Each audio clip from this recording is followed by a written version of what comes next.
खुशामदीद आप सबको हमारी तरफ से हो। आप इस वक्त प्रोग्राम देखना शुरू कर चुके हैं सलाम जेके गुलिस्तान न्यूज़ का मॉर्निंग शो, और आज का मॉर्निंग शो लेकर आपका मेज़बान इशफाक गौहर हाजिर खिदमत है। आज 1 सितंबर सन 2022 है। इस उम्मीद के साथ कि नए महीने के पहले दिन आप खुश खुरम होंगे, चाय की चुस्कियां ले रहे होंगे, तैयारियों में लगे होंगे कि आपने अपने अपने काम पे जाना है, तालिब इल्मों को स्कूल यूनिवर्सिटियां जाना है, और तिजारत पेशा लोग भी अपने घर से निकलने की तैयारी में होंगे, और हमारे दीगर लोग जो हैं बिजनेस एस्टैब्लिशमेंट के बगैर जो सरकारी मुलाजमीन है वो भी तैयारी में होंगे कि हमने जो ऑफिस जाना है। लेकिन हम आपके सामने सुबह सुबह आते हैं, जब आप ब्रेकफास्ट करते हैं तो हम ब्रेकफास्ट के साथ साथ आपको अपडेट करते हैं, पल पल की खबर बताते हैं, न सिर्फ जम्मू कश्मीर को लेकर बल्कि मुल्की सतह पर क्या कुछ चल रहा है, बैनुल-अक़वामी सतह पर क्या कुछ चल रहा है, और सियासी उफक पर क्या कुछ हो रहा है, क्या कुछ होने वाला होता है। तज्जिया करने की कोशिश करते हैं, तबसरा करने की कोशिश करते हैं, ईमानदारी के साथ वो बात रखने की कोशिश करते हैं जिसे आप जानना चाहते हैं। आपका फीडबैक हमारे लिए बहुत ही बेहतरीन एक सौगात होती है। आपका फीडबैक जो होता है वो हमारे लिए एक मिसल राह होता है कि हमने किस रास्ते पर चलना है, कहाँ पर गलतियाँ हुई हैं। आपकी तनकीद मोस्ट वेलकम है। और ये सब कहाँ पर आप करेंगे, आप फीडबैक कहाँ पर देंगे, तनकीद कहाँ पर करेंगे, तो हमारी ऑफिशियल वेबसाइट पर आप जरूर आइएगा www.gulistannews.in, उसको सब्सक्राइब कीजिएगा। वहाँ पर आप हमारे साथ बराबर राब्ते में रहेंगे 24/7। फेसबुक पर इस वक्त लाइव नशरियात शुरू हो गई है जी। हमारी 2 ऑफिशियल चैनल्स हैं जहाँ पर लाइव नशरियात चलती हैं, तो वहाँ पर आप हमारे साथ ज्वाइन करेंगे। ट्विटर, इंस्टाग्राम और को ये ऐसे जराया हैं जहां पर हम आपको हर पल आगाह करते हैं, न सिर्फ जम्मू कश्मीर की खबरों से बल्कि मुल्क भर की खबरों के साथ साथ बैनुल-अक़वामी सतह पर जो कुछ भी चल रहा होता है। तो ये सारे जराया है आपके और हमारे बीच मोहब्बत को और ज्यादा बेहतर करने के लिए। लेकिन तय फॉर्मेट के हिसाब से प्रोग्राम का आगाज करेंगे हिस्ट्री ऑफ द डे से।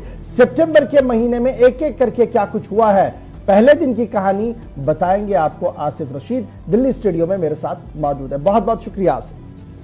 खुश आमदीद, गुड मॉर्निंग, बहुत बहुत स्वागत आप सभी का प्रोग्राम सलाम जेके में। मैं हूं आसिफ रशीद। 10 बजे तक हम और आप साथ साथ रहेंगे। 90 मिनट तक मुख्तलिफ मौज़ूआत रहेंगे, बात करेंगे एक एक करके, कुछ खबरें, कुछ बड़े फैसले आप तक पहुंचाएंगे। तलबा के लिए आज कुछ अच्छी खबरें हैं, कुछ बड़ी खबरें हैं। ये सारी डिटेल्स बस थोड़ी देर में, थोड़ा इंतजार, थोड़ा सब्र कीजिएगा। प्रोग्राम का आगाज करते हैं आज के दिन के साथ, क्योंकि आज का दिन शुरू हो चुका है और सितंबर की पहली तारीख है। 1574 में आज ही के दिन सिखों के तीसरे गुरु अमरदास का इंतकाल हुआ। आज अंग्रेजी कैलेंडर के मुताबिक आज का दिन आता है। साल 1997 में चीन दोबारा हांगकांग का हिस्सा बना, 1997 में आज के दिन। लेकिन इसके बाद आहिस्ता आहिस्ता तब्दीलियां आई, फिर हांगकांग को अपना हिस्सा समझते हुए ये खित्ते के अंदर एक बड़ी कशीदगी बन गई एक दूसरे के दरमियान। लेकिन 1 सितंबर को अंग्रेजी कैलेंडर के मुताबिक अहम पेशरफ्त हुई थी। 1966 में आज ही के दिन पहली बार रंगीन टेलीविजन नशरियात का आगाज कनाडा से हुआ। यानी जो आप कलर टेलीविजन देखते हैं उसकी शुरुआत, पहला प्रोग्राम जो है वो नश्र हुआ था कनाडा से 1966 में आज के दिन। 1877 में नेपोलियन स्वयं को स्वीडन में गिरफ्तार किया गया। यह आज का दिन था। जब हम अंग्रेजी कैलेंडर को उठाकर देखते हैं तो पहली तारीख सितंबर महीने की आती है। इसके अलावा 1885 में आज ही के दिन बरतानवी सिविल सर्वेंट M.A. ह्यूम ने इंडियन नेशनल कांग्रेस कायम की। इसके अलावा 1978 में पाकिस्तान मुस्लिम लीग ने जनरल ज़ियाउल हक की मुजव्वज़ा हुकूमत में शमूलियत का फैसला किया 1 सितंबर को 1978 में। 1929 में आज के दिन मशहूर कार्टून किरदार पोपाय द सेलर पहली बार अमेरिका में मंजर आम पर आया और काफी मकबूलियत हासिल हुई। इसके अलावा 1 सितंबर को साल 1994 में PLO, जिसे पैलेस्टीनियन लिबरेशन ऑर्गेनाइजेशन कहते हैं, इस ऑर्गेनाइजेशन के लीडर थे यासिर अराफात।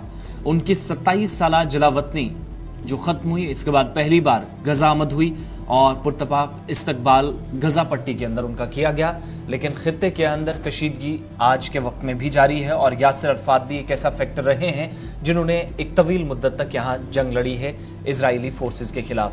तो ये सारी सूरत हाल थी आज के दिन के हवाले से। खास क्या था वो आपके सामने रखा। कुछ अहम पॉइंट्स थे। यूँ तो एक लंबी फहरिस्त हमेशा की तरह रहती है, मगर चंद अहम वाक़यात हिंदुस्तान और आलमी तारीख में जो होते हैं वो आप तक पहुंचाने की कोशिश होती है। आज भी प्रोग्राम की ये बड़ी बातें, हिस्ट्री ऑफ द डे, इतिहास में आज का दिन खास क्यों है वो आपको बता दिया है। अब प्रोग्राम का बाकायदा आगाज करेंगे और सबसे पहले आपको आज भी जम्मू कश्मीर लिए चलते हैं। इशफाक, चलिए जनाब, जम्मू कश्मीर की खबरों की शुरुआत करते हैं। आपको याद होगा कि पिछले 2 दिन से हम नेशनल क्राइम रिकॉर्ड ब्यूरो की खबर बता रहे हैं आपको, और क्राइम रिकॉर्ड ब्यूरो की जब हम खबर बताते हैं, ये वो ऑफिशियल डॉक्यूमेंट है जहां पर जुर्म की दुनिया में जो कुछ हो रहा है उसे ऑफिशियली कंफर्म किया जाता है दाखिला वजारत की तरफ से। लेकिन एक अच्छी खबर जो जम्मू कश्मीर के जाविये से है और सयाहत को 4 चांद लगाती है।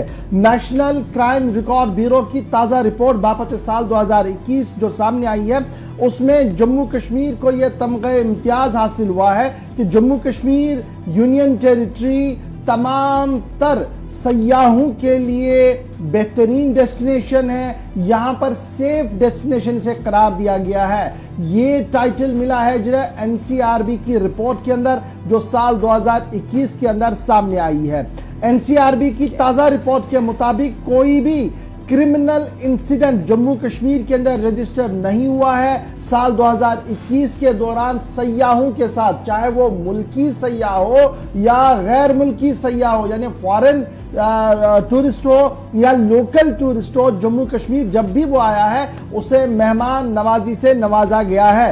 और याद रखिएगा कि पिछले 3 साल के दौरान, अगर आप 3 साल का आंकड़ा देखें, 18, 19 और 20 का, तो 3 साल के दौरान सिर्फ 3 केस सामने आए जो रजिस्टर हुए यहां पर फॉरेन टूरिस्ट की शिकायत पर। उस पर भी तहकीकात जो है वो लगातार चल रही है। लेकिन फिलहाल बड़ी और अहम बात जो सामने आ रही है जम्मू कश्मीर के जाविये से, वो ये आ रही है कि नेशनल क्राइम रिकॉर्ड ब्यूरो ने जम्मू कश्मीर को यह तमगा इम्तियाज दिया है कि यहां पर सयाह सेफ है और यहां की मेहमान नवाजी के कसीदे भी इस रिपोर्ट के अंदर पढ़े गए हैं। और जब हम एक तरह से, ये तो सरकारी डॉक्यूमेंट है, इस सन्नत के साथ जुड़े लोगों की भी बात आपको बताते हैं। होटलियर्स हो, रेस्टोरेंट मालिकान हो, शिकारा वालाज हो, ऑटो ड्राइवर्स हो, पोनी वालाज हो, या इस सन्नत के साथ टूर एंड ट्रैवल वाले हो, वो भी इस बात पर फख्र महसूस करते हैं कि जब भी कोई इंसान वादी का रुख करता है, जिस भी इलाके से वो हो, उसे कदर की निगाह से देखा जाता है, उसे मेहमान की निगाह से देखा जाता है और अपनी जानों पर खेलकर उन्हें बचाने की हर मुमकिन कोशिश की जाती है। और उसी का असर ये है कि डिस्पाइट द फैक्ट कि टर्मोइल रहा, डिस्पाइट द फैक्ट कि यहां पर नामसाइद हालात रहे, उन नामसाइद हालात के दौरान भी सयाहत फल फूल रही है और सयाहत के शोबे को एक और इम्तियाज जो है वह हासिल हुआ। सीधे श्रीनगर चलेंगे, एनसीआरबी की इस रिपोर्ट को लेकर मजीद क्या कुछ लिखा गया है और स्टेक होल्डर्स इस बड़ी खबर को कैसे देखते हैं। हिलाल हांजुरी इस वक्त हमारे साथ है। हिलाल, जम्मू कश्मीर के जाविये से जब मैं देखता हूं तो इंतहाई अहम यह मामला है, क्योंकि मामला सयाहत के साथ जुड़ा हुआ है और सयाहत का हमारी बैकबोन मानी जा रही है सयाहत। और जब इस तरीके की रिपोर्ट सामने आती है तो कहीं ना कहीं दिल खुश भी होता है और सयाहत के साथ जो लोग जुड़े हैं उनकी भी हौसला अफजाई हो रही है कि उनकी जो काविशें हैं, उनकी जो कोशिशें हैं, वो मॉनिटर हो रही है, वो अक्सबंद हो रही है और रिपोर्ट के जरिए से पूरी दुनिया तक भी जा रही है। बिल्कुल गौहर, जो ये एनसीआरबी की जानिब से रिपोर्ट शाया हुई है, इसमें जब हम पूरे मुल्क का मुकाबला करते हैं तो उसके बाद जो अवाम की ज़हनियत है, पब्लिक की सोच है, सोसाइटी की सोच है, वो लगता है कि कश्मीर के अंदर काफी वक्त से जो एक होस्टिंग कल्चर की सोच जम्मू कश्मीर के लोगों की है वो बिल्कुल बरकरार है। और नेशनल क्राइम ब्यूरो की जानिब से जो एदाद शुमार जारी किए गए हैं, इसमें हम देखते हैं कि पूरे इंडिया के अंदर एक बहुत बड़ी जगह जो जम्मू कश्मीर वर्ल्ड फेमस है टूरिज्म पॉइंट ऑफ व्यू से, और यहाँ पर साल 2021 के दौरान कोई केस रिपोर्ट ना होना, बल्कि पिछले 3 साल के दौरान सिर्फ 2 केसेस रिपोर्ट हुए हैं। लेकिन जब मैं ओवरऑल आदाद शुमार देखता हूं पूरे मुल्क के अंदर, तो इसमें 271 केसेस जो है वो सामने आए हैं साल 2021 के अंदर, और इसमें सबसे ज्यादा केसेस जो है वो 41.7 दिल्ली के अंदर, यानी 113 केसेस साल 2021 के अंदर जो है टूरिस्ट के अगेंस्ट जो है हुआ है। तो इस तरह से बाकी जितनी भी स्टेट्स हैं, चाहे Maharashtra 36 cases, Uttar Pradesh 32 cases, Goa 26 cases, Rajasthan 20 cases, Punjab 13 cases, Karnataka 12 cases. और इस हवाले से जब हम जम्मू कश्मीर को देखते हैं, जहां पर एक हाईएस्ट पोटेंशियल है टूरिस्ट का, क्योंकि पूरे मुल्क के मुकाबले में सबसे ज्यादा टूरिस्ट मेरे ख्याल से जम्मू कश्मीर आते हैं, जिससे जम्मू कश्मीर सरकार की जानब से भी दावा किया गया है। और टूरिस्ट रेशो होने के बावजूद यहाँ पर कोई क्राइम किसी टूरिस्ट के खिलाफ न होना और यहाँ पर जम्मू कश्मीर की सेफ टूरिस्ट प्लेस तस्वुर हो जाना और इसे अपनी जगह बरकरार रखना, ये जम्मू कश्मीर के लोगों के लिए एक एजाज की बात है और पूरी दुनिया के लिए एक मैसेज है कि कश्मीर एक जन्नत है और ये सेफेस्ट जन्नत है और यहाँ पर किसी को न डरने की जरूरत है न घबराने की जरूरत है, क्योंकि जम्मू कश्मीर के अंदर हालात भले ही जैसे भी हों, लेकिन जो रिकॉर्ड या जो एदाद शुमार हमें बता रहे हैं वो यही है कि जम्मू कश्मीर सबसे सेफ जगह है। अच्छा जी, बड़ा इंपॉर्टेंट ये है कोविड के बाद सयाहत को वापस पटरी पर लाना और जिस तरीके से महकमा सयाहत की कोशिशें रही, फिर जिस तरीके से स्टेक होल्डर फोरफ्रंट पर आकर उन्होंने कोशिशें की हैं और फिर जो हम लगातार सोशल मीडिया पर अपने चलाते रहते हैं या टीवी चैनल्स पर दिखाते रहते हैं कि सयाह को अगर कोई चीज गुम जाती है और वो किसी के हाथ में आती है तो फौरन वो फेसबुक और ट्विटर और इंस्टाग्राम पर आ जाती है और वो उसको पहुंचा दी जाती है। ये सारी चीजें जो छोटी छोटी चीजें हैं ये एक पॉजिटिव इंपैक्ट और पॉजिटिव मैसेज डाल रहा है। यही वजह है कि कोविड लॉकडाउन के बाद इतने बड़े पैमाने पर सयाहों का वादी की ओर आना, इंटरनेशनल पाबंदियों के बावजूद भी कुछ सयाहों का जम्मू कश्मीर का रुख करना और लास्ट ईयर जिस तरीके से ये कहा गया कि जनाब ये सोलो डेस्टिनेशन ऐसी है जी जहां पर वुमन अगर अकेली भी आए, खवातीन अगर अकेली भी आना चाहती, खातून अगर अकेली भी जम्मू कश्मीर आना चाहिए तो यहां पर वो सेफ होगी जी, सिक्योर होगी। ऐसा कुछ नहीं है कि उसके खिलाफ दस्तदराजी होगी, उसके खिलाफ कुछ और होगा। तो ये जो बैक टू बैक 1-2 साल से हम देख रहे हैं, क्या इसका इफेक्ट और इंपैक्ट आने वाले दिनों में कुछ पड़ता हुआ आपको नजर आ रहा है? क्योंकि जिस तरीके की मैसेज, जिस तरीके की खबरें कई बार जम्मू कश्मीर से अक्रॉस जा रही हैं कि जनाब एनकाउंटर से हालात खराब है, लेकिन उसके बावजूद भी ये फैक्टर उस पर गालिब आता है। देखिए गौहर, जो जम्मू कश्मीर की रिवायत रही है, इससे पहले भी यहाँ पर फॉरेन टूरिस्ट आते थे, तो उसमें हमने देखा कि यहाँ उन्हें किसी भी तरह का जो गैर महफूज माहौल का कभी उनको तस्वुर नहीं था। लेकिन उस वक्त मीडिया इतना एक्टिव नहीं था, उतने प्लेटफॉर्म नहीं थे कि उनकी उस मैसेज को आलमी स्तर पर पहुंचाया जा सके। वो महदूद रहती थी वो मैसेज उन्हीं टूरिस्ट के साथ या उनके दोस्त के साथ ही।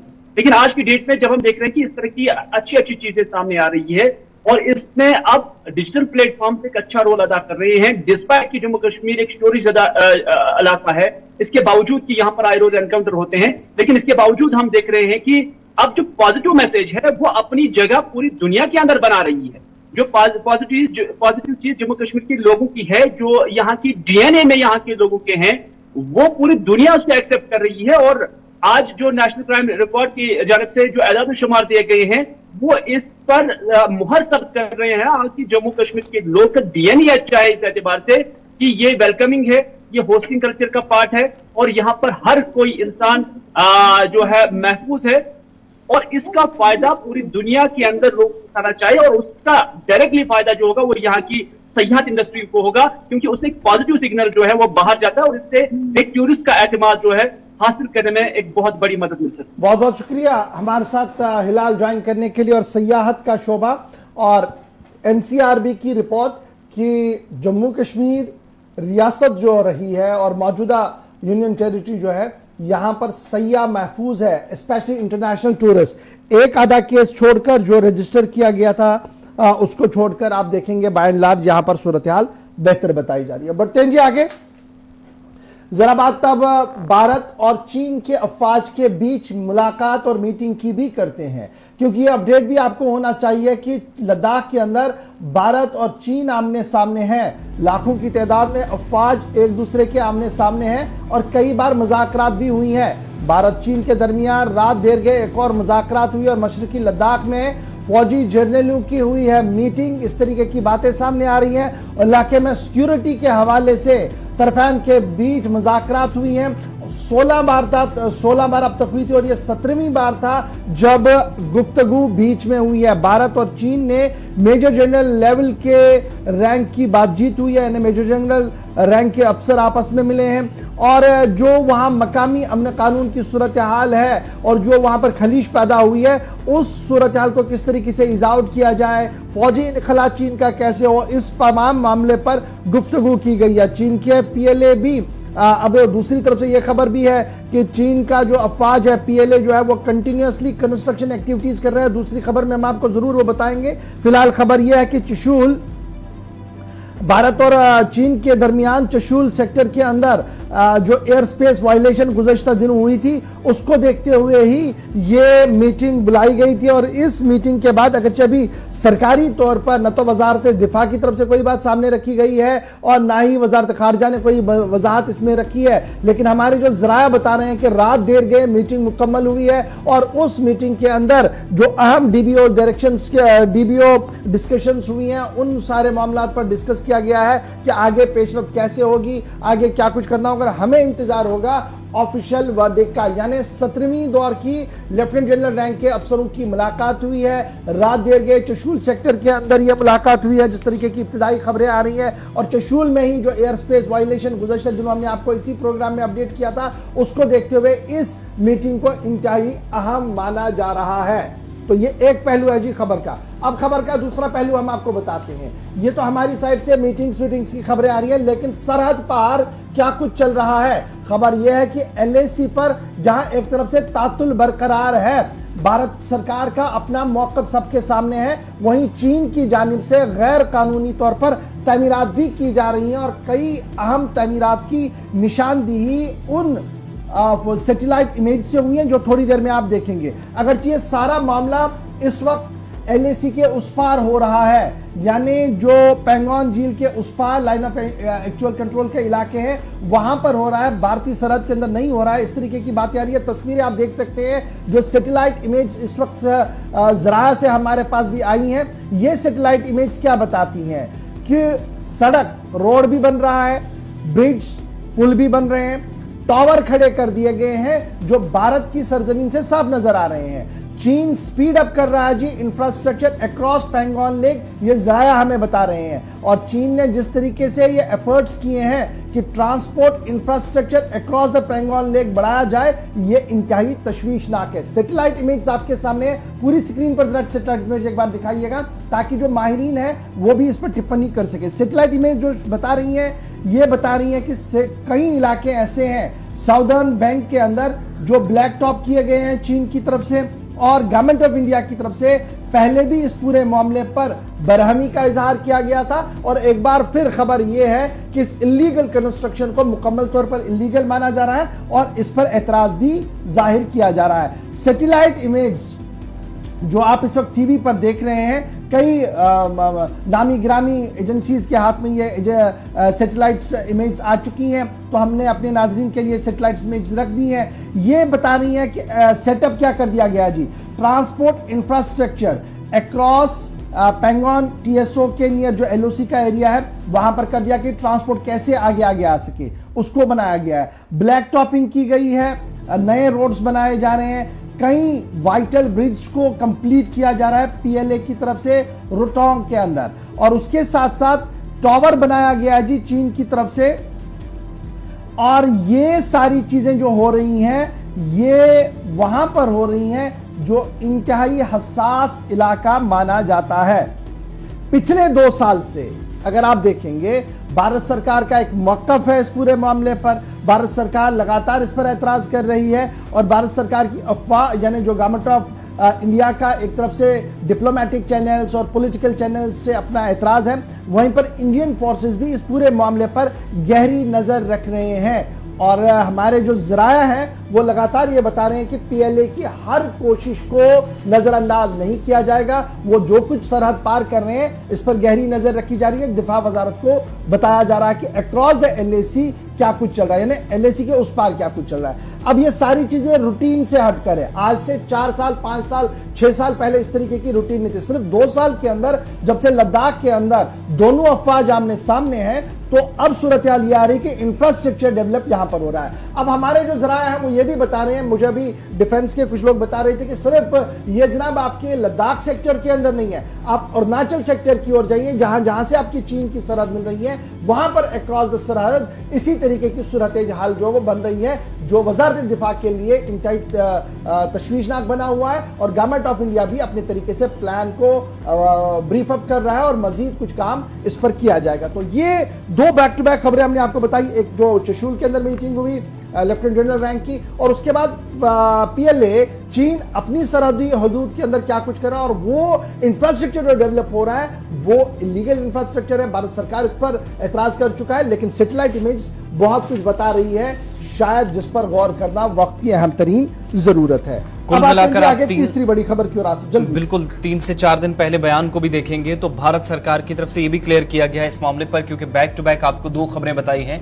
तो चीन के साथ जितने भी सरहदी इलाके हैं या जहां जहां का जिक्र आपके सामने किया है वहां हालात अब भी खराब हैं। ये भारत के वज़ीर खारजा एक नहीं पिछले 6 दिनों में 2 मरतबा कह चुके हैं। तो जिसके बाद ये सारी इमेजेस सामने आ रही हैं और जो एक एक करके तस्दीक भी इंफ्रास्ट्रक्चर के हवाले से हो रही है। आगे बढ़ते हैं, बात अब लद्दाख के बाद जम्मू कश्मीर की करते हैं फिर से, क्योंकि जम्मू कश्मीर में वो केस पिछले हफ्ते हमने आपको बताया था जिसे दोबारा शुरू करने के लिए तैयारियां की गई हैं और हाईकोर्ट में मामला पहुंचा है। और कश्मीरी पंडितों का मुबैना कत्लेआम साल 2003 का वाकया, लेकिन 2022 के वस्त में इस केस को दोबारा खोलने का अब हुक्म जारी कर दिया गया है। नादी मर्ग साउथ कश्मीर का ये वाकया जो कि मार्च के महीने में 2003 में पेश आया, लेकिन अब जाकर सितंबर के 15 तारीख के बाद आप देखेंगे कि ट्रायल बेसिस पर अब इस पर कार्रवाई शुरू होगी अदालत के अंदर, इस केस की समाअत की जाएगी। और चूंकि सरकार की तरफ से भी ये कोशिशें की जा रही थी इस केस को दोबारा खोला जाए और मुलव्विसिन के खिलाफ कार्रवाई हो।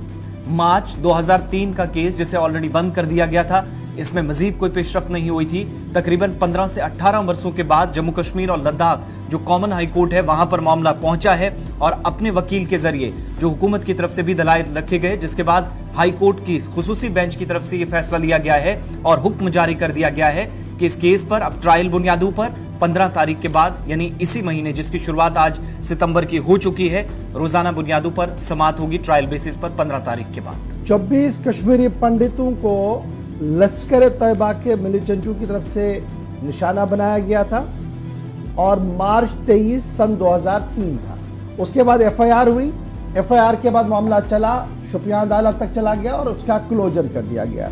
अब जम्मू कश्मीर इंतजामिया ने जम्मू कश्मीर लद्दाख हाई कोर्ट के अंदर पिटीशन किया, फाइल किया और ये कहा कि जनाब ये जो अदालत का पुराना ऑर्डर है इसको सस्पेंड करके इसमें इन्वेस्टिगेशन हो जी, क्योंकि मामला बड़ा संगीन है। 23 तारीख का 2003 का जहां पर कश्मीरी पंडितों को मारा गया था। अब कितने कश्मीरी पंडित वहां मारे गए थे, किस तरीके से मारे गए थे, वो दर्दनाक कहानी है जो कई बार आप सुन चुके हैं।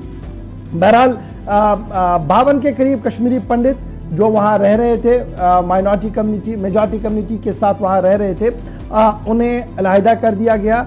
उनमें 11 मर्द 11 खवातीन और 2 बच्चे जो थे वो खुदकार हथियारों का इस्तेमाल उस वक्त मिलिटेंटों ने किया और उन्हें मार डाला। उसके बाद हंगामा बहुत ज्यादा हुआ, SITs बनाई गई, FIRs हुई, कुछ लोगों के मारे जाने की भी खबर आई मिलिटेंट्स के। बहरहाल अब यह मामला जो है वो दोबारा जब कोर्ट के सामने आया तो जस्टिस संजीव दर साहब ने तकरीबन 35 मिनट तक सरकार का पूरा आर्गुमेंट सुना और दीगर डॉक्यूमेंट्स देखे, जिसके बाद जस्टिस संजीव दर साहब ने यह फैसला सुनाया कि इस मामले की समाअत अब होगी।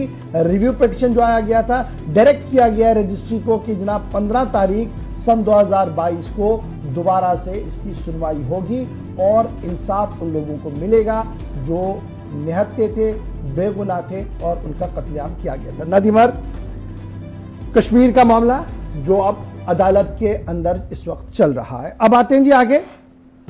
अब जो बात हम आपके साथ करने जाने, आपको याद होगा कि कई दोस्तों ने हमें फोन कॉल्स की थी कि जनाब जरा इसमें डिटेल बताई जाए, इसमें वजाहत की जाए कि क्या है मामला। तालीम का है और नए एकेडमिक सेशन के साथ साथ नई पॉलिसी के साथ साथ सरकार ने रात देर गए ऑर्डर जारी कर दिया है और ये ऑर्डर जो जारी कर दिया है ये वजाहत है इस बात की कि सरकार नए अंदाज के साथ पूरे निजाम को चलाना चाहती है। तो इस तरीके से जिस चीज का इंतजार था कि नई तालीमी पॉलिसी का आगाज या इस नए कैलेंडर के मुताबिक कब से काम जम्मू कश्मीर के अंदर शुरू किया जाएगा, तो एक लाइन में जवाब है कि जो यकसा तालीमी कैलेंडर है यानी यूनिफॉर्मिटी लाने की जो कोशिश थी वो मुल्क के साथ साथ जम्मू कश्मीर के अंदर भी नाफिज हो चुका है और सरकारी तौर हुक्मनामा जारी कर दिया गया है। इस सिलसिले में JK बोस की तरफ से पहले भी एक हुक्मनामा जारी किया गया था, बल्कि कुछ हिदायत थी मुतलकिन के लिए कि कैसे आगे काम चलेगा। लेकिन अब सबसे बड़ी बात है कि मौजूदा वक्त में जो फैसला लिया गया है उसमें 2-4 बड़ी इंपॉर्टेंट चीजें हैं, वो भी आपके सामने रखें। यूनिफॉर्म एकेडमिक कैलेंडर इसलिए भी कहा जाता है क्योंकि अब न सिर्फ जम्मू बल्कि कश्मीर और इसके साथ साथ लद्दाख के अंदर भी एक साथ एग्जाम्स होंगे।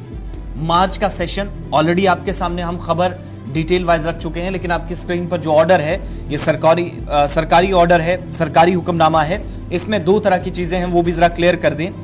इम्तिहान का जो शेड्यूल है, यानी मार्च की किस तारीख से एग्जाम होगा, किस तरीके से शेड्यूल जारी किया जाएगा, फाइनल डेट शीट्स आएंगी, उस पर फौरी तौर से, यानी आज जब ऑर्डर जारी हुआ है तो फौरी तौर पर इसे लागू करने के लिए भी तैयारियां की गई हैं, ये क्लियर मेंशन कर दिया गया है। दूसरा, 10वीं और जो 11वीं जमात बल्कि 12वीं जमात है, उन तलबा को राहत इसलिए है क्योंकि 2 तरह से इसको अहम देखा जा रहा है। जो विंटर्स में एग्जाम हुआ करते थे मुख्तलिफ इलाकों के अंदर, इसमें 2 चीजें क्लियर कर दी गई हैं कि जो बालाई हिस्से हैं यानी पहाड़ी इलाके हैं जहां पर ज्यादा बर्फ होती है, बर्फ की वजह से बच्चे स्कूलों तक या एग्जामिनेशन सेंटर्स तक नहीं पहुंच पाते थे, तो कोशिश ये की जाएगी कि मार्च के दूसरे हफ्ते में यानी 9, 10, 11, 12 के आसपास जो है पहला एग्जाम उनका होगा, मार्च का दूसरा हफ्ता। इसी तरीके से माफ कीजिएगा, अप्रैल का दूसरा हफ्ता और मार्च के पहले हफ्ते में उन लोगों के लिए एग्जाम कराने की कोशिश है एक ही पैटर्न पर, यानी जो कोशिश है कि जो निचले इलाकों में रहते हैं जहां पर मौसम का थोड़ा सा कम असर होता है, उनको सबसे पहले लाया जाए, क्योंकि मार्च के महीने में भी मौसम उतना ठीक नहीं होता है। कुछ इलाकों के अंदर बर्फ पड़ने के बाद असर देखा जाता है। बर्फ वाला है उसमें बड़ा क्लियर कर दिया है ऑर्डर में कह दिया ये 3 से 4 या 5% बच्चे हैं जो बर्फ वाले इलाके में रहते हैं, लेकिन उनके लिए प्रोविजन कर दिया। ये बड़ा इंपॉर्टेंट याद रखिएगा। 30 अप्रैल सन 2022 को एक कमेटी बनाई गई थी। उस कमेटी की जो रिकमेंडेशंस आई हैं यूनिफॉर्म एकेडमिक कैलेंडर की, उसी को मिनो अन माना है स्टेट गवर्नमेंट ने, स्टेट एडमिनिस्ट्रेशन ने, और स्टेट एडमिनिस्ट्रेशन ने इसका इतलाक कर दिया है 10वीं और 12वीं जमात के जो अब इम्तिहान होंगे वो दिसंबर में नहीं होंगे, नवंबर में नहीं होंगे, वो अब सीधे मार्च में होंगे। और ये जो 3-4% बच्चे अगर रह पाते हैं कि वो स्नो बाउंडेड एरिया हो, वहां नहीं हो सकता है, तो उनका अप्रैल के वस्त में इम्तिहान हो सकता है। एक तो ये क्लियर कर दिया गया, मोटी मोटी बात है जी। उसके बाद क्या कर दिया गया जी, दूसरी बड़ी बात जो यूनिफॉर्म एकेडमिक कैलेंडर की होगी, जो बच्चे 10वीं और 11वीं इम्तिहान में प्रोविजनल एडमिशन, यानी 10वीं और 11वीं में, अगर 10वीं में कोई फेल हुआ तो वो 11वीं में जा सकता है, वो अपना प्रोविजनल एडमिशन देगा, और जब वो एडमिशन लेगा वो वहां पढ़ेगा भी 11वीं के अंदर, और 11वीं का 12वीं में भी पढ़ेगा। लेकिन जब उनके बायएनुअल इम्तिहान होंगे, यानी जो उनका दूसरा एग्जाम होगा, प्राइवेट इम्तिहान होगा, उसमें उन्होंने वो क्वालिफाई करना होगा। अगर वो क्वालिफाई उन्होंने किया तो वो कैरी ऑन करेंगे, अगर क्वालिफाई नहीं किया तो उनका जो प्रोविजनल एडमिशन हुआ था 11वीं या 12वीं में वो खत्म किया जाएगा। ये एक राहत की सांस है। पहले ये होता था कि भैया आप पूरा क्लियर करें फिर जाएंगे। यहां पर ये है कि अगर आपकी 1-2 सब्जेक्ट रहती भी हैं, आप नाकाम होते हैं, आप जी 11वीं के क्लास में ज्वाइन करें, वहां पढ़िए, 11वीं से 12वीं में भी आप पढ़ेंगे, लेकिन सब्जेक्ट ये है कि जो आपका नेक्स्ट एग्जाम होगा उसको आपने वहां क्लियर करना होगा। अगर आप वो क्लियर नहीं कर पाए, जो आपका एडमिशन प्रोसेस होगा उसे कैंसिल कर दिया गया। ये एक राहत है। उसके साथ साथ बोर्ड की तरफ से क्या कुछ कहा गया है जी, रिस्ट्रक्चर जो एग्जामिनेशन शेड्यूल है 10वीं टू 12वीं का annual regular examination Jammu division, Kashmir division का, इसको कर दिया गया है मार्च, और एनुअल रेगुलर एग्जामिनेशन जो हार्ड जोन एरियाज है जम्मू डिवीजन के और कश्मीर डिवीजन के, इनको अप्रैल में। ये हार्ड जोन एरियाज मैंने आपको पहले बताया, आसिफ आपको बता चुके हैं, जो बालाई इलाके हमारे हैं जहां पर बर्फ ज्यादा होती है, टंगडा, टीटवाल, करना या लद्दाख के कुछ इलाके। तो यहां पर क्या कहा गया, इतना अगर वहां एक्सेस नहीं हो तो उनको इस तरीके की राहत होगी। तो एनुअल बायएनुअल जो एग्जामिनेशन होंगे यूनियन टेरिटरी जम्मू कश्मीर के अंदर और लद्दाख के अंदर, वो लिए जाएंगे जी अगस्त के महीने में। यानी जो एक तो रेगुलर इम्तिहान होगा, दूसरा एनुअल आपका और बायएनुअल इम्तिहान होगा, ये अगस्त के अंदर होंगे। रिजल्ट्स जब आप अगस्त में देंगे, अक्टूबर के आते आते आपके रिजल्ट्स आ जाएंगे। ये कैलेंडर सेट कर दिया गया जी, सरकार की तरफ से ऑर्डर कर जारी कर दिया। तो ये जो लोग हमें पूछ रहे थे कि क्या हुआ है जी, ये वजाहतन रात देर के ऑर्डर भी आया था, हमने 2 दिन पहले भी ये खबर आपको बता दी थी कि सरकार ने मन बना लिया है, और ये अब क्लियर कर दिया गया है कि सिस्टम ऑफ एजुकेशन क्या होगा, सिस्टम ऑफ एग्जामिनेशन क्या होगा।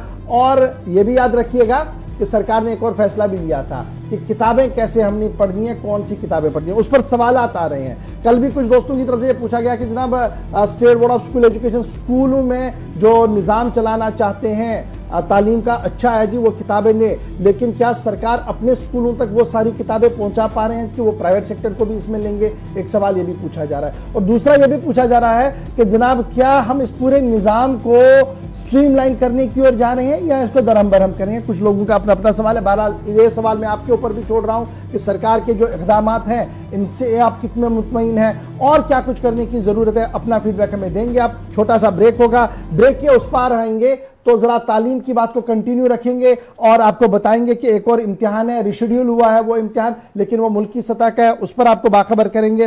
और फिर आपको बताएंगे कि किस तरीके से जी जो एम्प्लॉयमेंट के मामला पिछले कई दिनों से चल रहे हैं उस पर लेफ्टिनेंट गवर्नर साहब का बयान भी आया है, कुछ मजीद खबरें भी होंगी और ये भी आपको बताएंगे कि जब हिम्मत मर्दा हो तो मदद खुदा कैसे आता है, बताएंगे छोटे से ब्रेक के बाद।